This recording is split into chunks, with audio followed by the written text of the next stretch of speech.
పెళ్ళైనా పండగైనా వేడుక ఏదైనా పట్టు చీరల ప్రత్యేక వేదిక వారాహి సిల్క్స్. నమస్తే రమగారు. నమస్తే జయ. రమగారు, అత్తా కోడళ్ళ గురించి ఏదైనా మంచి కథ చెప్తారా? అత్తాకోడళ్ళ తగాదాలు ప్రపంచ ప్రసిద్ధి. రోజులు మారాయండి. మరే ఏంటవా జయ? ఖచ్చితంగా మారాయి అబ్బా, రమగారు. నువ్వు భలే ధైర్యాన్ని ఇస్తున్నావు జయ నాకు. నిజంగా మారాయి. కోడళ్ళు రాబోతున్నారనా? లేదు, లేదు. మీరు ఫ్రెండ్లీ అత్తగారు రమగారు. నేను చాలా ఫ్రెండ్లీ జయ. 100%. కానీ నిజంగా రోజులు మారాయండి. ఒకప్పటితో కంపేర్ చేసుకుంటే మనం చాలా తక్కువ వింటున్నాం. అంతే అంటమ్మా. ఫ్రెండ్స్గా ఉండే నేచర్ని మనం చూస్తున్నామండి. కోడలతో అత్తగారు, అత్తతో కోడలు కూడా సేమ్. అదే హోప్ సో. పూర్వం ఒక రంగాపురం అనే ఊళ్ళో రాజమ్మ అని ఒక ఆవిడ ఉండేదట. ఆవిడ గంప గయ్యాళి. ఆవిడకు ఒక కొడుకున్నాడు వీరయ్య. భర్త లేడు. వీరయ్య కొంచెం మెతకవాడు. ఈవిడ నోటికి జడిసి ఆ అబ్బాయికి ఎవ్వరూ పిల్లనివ్వలేదుట. ఎన్ని పెళ్లి సంబంధాలు వచ్చినా 2 వాక్యాలు మాట్లాడంగానే వాళ్ళకి అర్థమైంది ఈవిడేంటి కొంచెం లౌడ్గా ఉండటం. లౌడ్ చాలామంది ఉంటారు, గట్టి గట్టిగా మాట్లాడేస్తారు. అవి నాకు భయం వేస్తుందమ్మో చాలా లౌడ్ అని ధోరణిగా మాట్లాడడం.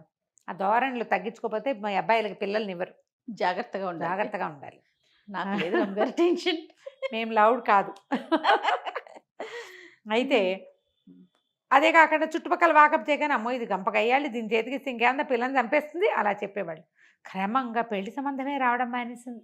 అయ్యో, ఆయన 22వ ఏటో 23వ ఏటో మొదలుపెట్టారు. ఆ వీరయ్యకి 30 దగ్గర పడుతున్నా సంబంధాలు కుదరల.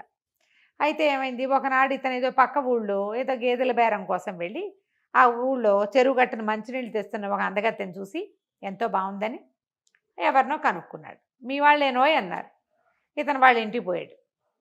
మీ అమ్మాయిని నాకు ఇచ్చి పెళ్లి చేయండి అని అడిగాడు. అడిగేసరికల్లా ఆ పిల్లని లోపలికి మజ్జిగ దేమ్మా అని లోపలికి పంపించి వాళ్ళ నాన్న చెప్పాడు, బాబు మీకు తెలుసో తెలీదు అనండి, మా పిల్ల బ్రహ్మరాక్షసి, మా ఈ ఊళ్ళో అది పొట్టాడని వాళ్ళు అది తిట్టని వాళ్ళు ఎవ్వరూ లేరండి, ఆలోచించుకుని చేసుకోండి శభాష్ అనేసరికల్లా ఇతనికి పిల్లేమో నచ్చింది. గయ్యాళమ్మ అలవాటే వాడికి. తెలుసా వాడికి వాళ్ళ అమ్మ గయ్యా? తెలుసు. తెలియకేందుకు, తల్లుల గయ్యాళితనం పిల్లలకి తెలియకుండా ఎందుకు ఉంటుంది జయ? వాళ్ళ అమ్మ కాబట్టి భరిస్తారు, యాక్సెప్ట్ చేసేస్తారు కదా రమ్మగారు. ఆడపిల్లలైనా మగపిల్లలైనా తమ తల్లుల లౌడ్నెస్ని ఒప్పుకుంటారు వాళ్ళు.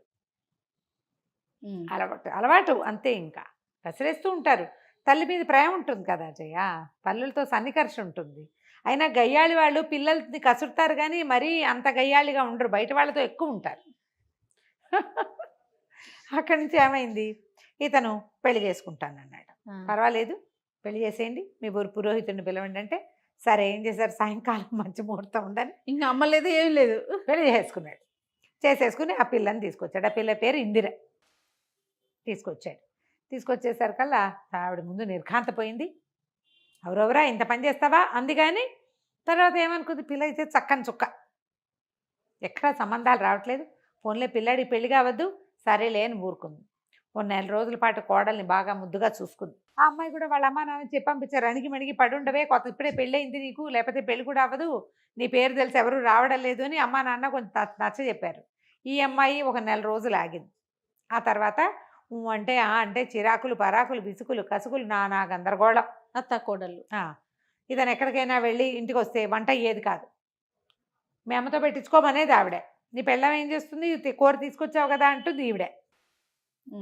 కొట్టుకు చచ్చిపోయేవాళ్ళు. ఈ సందట్లో ఇతనికి అన్నం పెట్టేవాళ్ళు కాదు. ఈ అమ్మాయి పొయ్యి మీద బియ్యం పెట్టి అవతలకి వెళ్తే ఆవిడ మాడినా దింపేది కాదు. ఆవిడ కూరేసి యువతలకు వస్తే అది తగలడిపోయినా ఈ అమ్మాయి మాట్లాడేది కాదు. ఇలా చేసేవాళ్ళు. తిండి దొరికేది కాదు, విసుగు పుట్టిపోయేది. కానీ అతను సహజంగా మెతకవాడు అవటంతో వాళ్ళిద్దరూ ఏం చెప్పినా ఏం మాట్లాడినా గొడవకి దారి దిగన మా అమ్మతోటి ఏమిటి ఇలా అన్నవట అని ఆవిడని అడిగేవాడు కాదు, మా దాని ఎందుకే అమ్మ అలా అన్నవట అని అమ్మని అడిగేవాడు కాదు.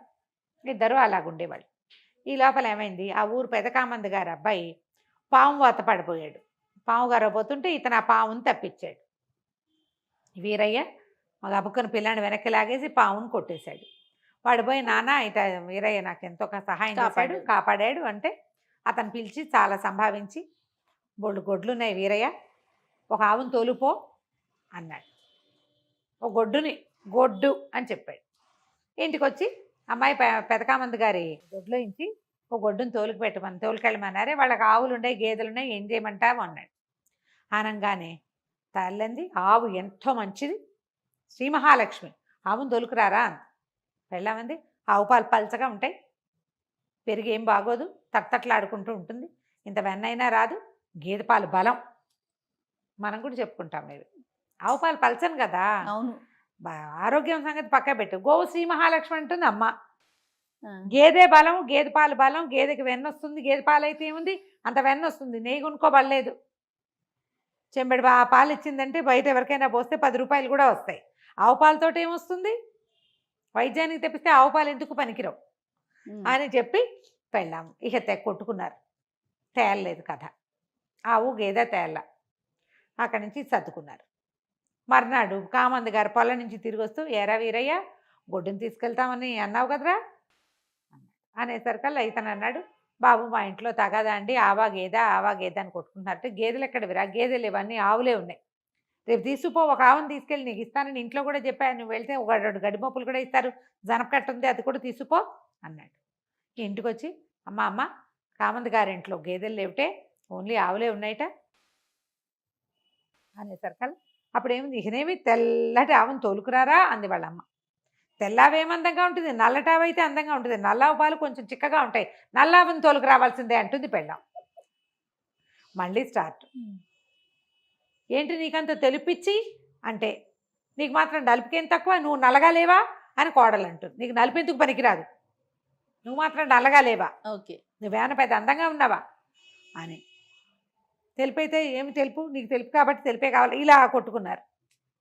2 రోజులు వెళ్ళల. 3వ రోజున మళ్ళీ కామంది గారు కనపడ్డాడు. ఏరా గొడ్డిస్తానంటే వద్దా నీకు వీరయ్య, తీసుకెళ్ళవేమిట్రా అన్నారు. అనేసరికల్లా, బాబు ఏం చేయనండి, మా ఇంట్లో చాలా తగదా అండి, వాళ్ళిద్దరూ తెక్కొట్టుకుంటారు, మా అమ్మ అదంటుంది, మా ఆవిడ ఇదంటుంది, పడలేకపోతున్నాను, అత్తా కోడళ్ళ గోల, అందుకని ఇంకా తీసుకెళ్ళలేదండి అన్నాడు. అనేసరికల్లా ఆయన అన్నాడు, నాకు అత్తా కోడళ్ళ గోల తెలియదురా, 2 పెళ్ళాల గోల తెలుసు, నాకు 2 పెళ్ళాలు ఉండటం బట్టి వాళ్ళు అలాగే కొట్టుకుంటారా, వాళ్ళు ఒకళ్ళకొకళ్ళ శత్రువు, వాళ్ళకు ఒక బలమైన శత్రువు ఉన్నాడు అనుకో, వాళ్ళు చచ్చినట్టు ఉంటారు అంతే అన్నాడు. అనేసరికల్లా ఏం చేయమంటారు బాబు అన్నాడు. ఏముందిరా, వాళ్ళల్లో వాళ్ళకి తగాదాలు పెట్టకూడదు, ఇద్దరిని లైన్లో పెట్టాలి ఒకడివే అనగానే వేరే బాగా ఆలోచించుకున్నాడు. చెట్టు కింద కూర్చొని సాయంకాలం కామంది గారింటికి వెళ్ళి బోల్డ్ ఆవులు, 100 ఆవులు, వాటిలలో ఒక మంచి కపిలని తీసుకుని వచ్చేసాడు. ఎర్రగా ఉంటుంది కపిల. పాకెట్లోకి వచ్చిన ఆవును చూడగానే నిర్ఘాంతపోయారు వీళ్ళు, అత్తాకోడలు. అవురవరా, తెల్లటి ఆవును తోలుకోమంటే ఎర్రావును తెచ్చావేరా, నీ మొహం మండా అంది తల్లి. పెళ్ళామంది, బుద్ధి లేదు నీకు, మీ అమ్మలాగానే నువ్వు కూడా అంతే, చెప్పింది చెవినేసుకోవు అన్నది. ఆనంగానే ఏమీ లేదు, సర్రమని లేచాడు, తల్లి దగ్గరికి వెళ్ళాడు. ముందు నీకేమైనా బుద్ధి ఉందా, చిన్నవాళ్ళని శరణార్థాలు పెడతావేంటి, నా ఇష్టం, నేను ఏదో ఒకటి తెస్తా, నోరు కంట్రోల్ చేసుకో, పెద్దదాని వెయ్యవు, మర్యాదలు ఇచ్చిపుచ్చుకో, నువ్వు ఏమైనా బాగుపడతావా అంటోంది వాళ్ళమ్మ. తల్లి మాట వినని వాడు ఏం బాగుపడతావు, ఏం బాగుపడటం ఏంటి, ఏం మాట వినమంటావు, నోరు మూసుకుని ఇంట్లో కూర్చున్నావా, ఇంట్లో ఉండు, లేదా నీది నువ్వు కాచుకుని తాగు పక్కన అనగానే ఆవిడ నిర్ఘాంతపోయింది. ఎప్పుడైతే అత్తగారిని మొగుడు తిట్టాడో ఈ ఇందిర రెచ్చిపోయింది. అలా గడ్డిపెట్టు, అన్ని విషయాలకి తగుతున్న మారి ముసలమ్మ మూల కూర్చోకుండా వచ్చేస్తుంది ప్రతిదానికి, బాగా చెప్పావు ఆనంగానే ఎగురుకుని ఇటు తిరిగాడు. పళ్ళు రాలగొట్టేస్తాను, నేను ఆవును దేవాలో నువ్వు చెప్తావా, మగవాళ్ళ వ్యవహారంలో నీకెందుకు, పెళ్లి చేసుకున్నా, ఇంట్లో వంట చేసావా, కాపరం చేసావా అన్నట్టు ఉండాలి, అక్కర్లేని విషయాల్లో కనుక కలగ చేసుకున్నావంటే కాళ్ళు విరకొట్టి పొయ్యిలో పెట్టేస్తా అనగానే నిర్ఘాంతపోయింది. తల్లిని కొట్టినంత పనిచేసి ఇందిరిని నిజంగా కొట్టబోయాడు. వాళ్ళిద్దరూ నోరు చేసుకున్నారు, వాళ్ళకి అలవాట్లేదు వెనక్కి తగ్గటం, మాటలు విసిరారు, విసరంగానే ఇతని మీదకి వెళ్ళిపోయాడు. ఎప్పుడైతే నిజంగా కొట్టబోయాడో బిక్క చచ్చిపోయారు ఇద్దరు. నిశ్శబ్దంగా ఊరుకున్నారు.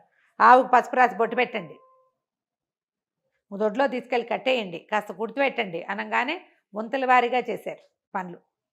ఆ తర్వాత నుంచి కొట్టుకోవడం మానేశారు. అతను ఉన్నంతసేపు కుక్కిన పేలలు ఏమిటి, అతను వెళ్ళాక ఇలాగ నన్ను చూసేవా అత్తయ్య, మీ వాడు ఏమన్నాడో అని కోడలు, ఏమిటో వీడు ఇలా తయారయ్యాడు అని అత్తగారు. వాళ్ళిద్దరు మాట్లాడుకున్నారు. ఒక బలమైన శత్రువు ఉంటే వీళ్ళిద్దరూ ఇక కొట్టుకోరు, ఆ శత్రువు అతనే, అతనే కంట్రోల్లో పెట్టుకున్నాడు. ఆ తర్వాత ఇంకా కొట్లాటలు లేవు, గయ్యాళితనాలు తగ్గిపోయినాయి. సాగుతుంటే కదా మా గయ్యాళి, అంతే కదా కదా. ఈ కథని ప్రతి అత్తగారు కోడలు వినాలి. ప్రతి కుమారరత్నము వినాలి. అంతే. వింటే ఈ గొడవలు తగ్గుతాయి. Right కథ అండి. కంచికి మనం వింటాం. నమస్తే రమ్మగారు. నమస్తే.